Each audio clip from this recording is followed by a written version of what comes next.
Donc que les Maliens n'aient aucune crainte. Les élections vont se tenir. Mais les réseaux qui prennent le peuple en otage, nous allons les démanteler un à un.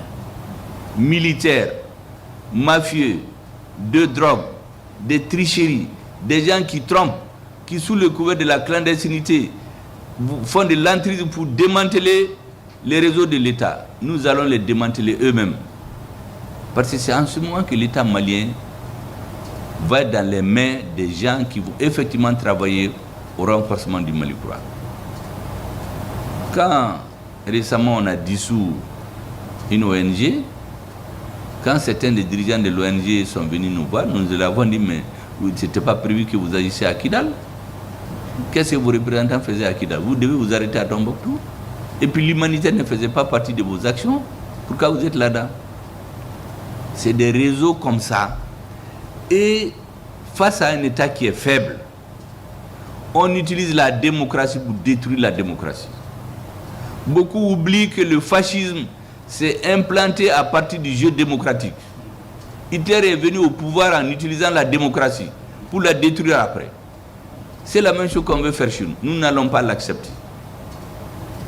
Ça n'a rien à voir. Sinon, tous ceux qui veulent que le Mali aille de l'avant, le pays va aller de l'avant. Mais il faut que les uns et les autres soient sûrs. Rien ne sera plus comme avant. De la même manière, nous avons détricoté cette camisole de force de la communauté internationale.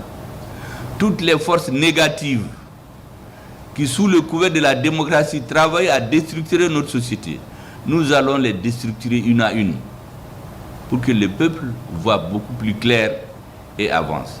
Sinon, il n'y a aucun problème. Certainement que dès qu'on atteint un niveau, me semble-t-il,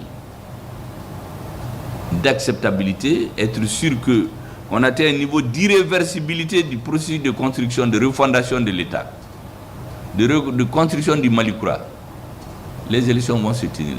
Sinon, si les élections étaient une fin en soi, aujourd'hui, même si on présente n'importe qui aux élections, il suffit de dire que c'est le candidat de Assimi Goïta, c'est fini, il va passer. Mais quand il va s'installer, il va passer son temps à éteindre les feux qu'on n'a pas éteints. Nous allons éteindre tous ces feux-là un à un. Et lui va se consacrer au développement du Mali. Il n'y a que ce problème-là aujourd'hui. Certains sont pressés. L'ONG là qu'on a démantelé il y a 2 ou 3 semaines. Mais si on a fait les élections il y a 4 semaines, est-ce qu'il n'y en a pas 10 comme cette ONG-là? C'est 37 000 organisations qui n'ont pas de récépissé. Qu'est-ce qu'elles font au Mali? Pourquoi ils ne déclarent pas leur existence? On est en démocratie.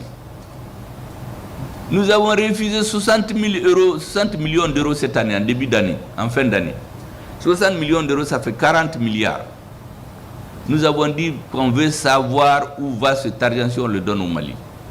Mais quand on a décortiqué, nous avons trouvé là-dedans, il y a au moins 10 milliards de francs CFA qui sont à la disposition de certains hauts fonctionnaires extérieurs qui donnent à des gens au Mali qui les recrutent.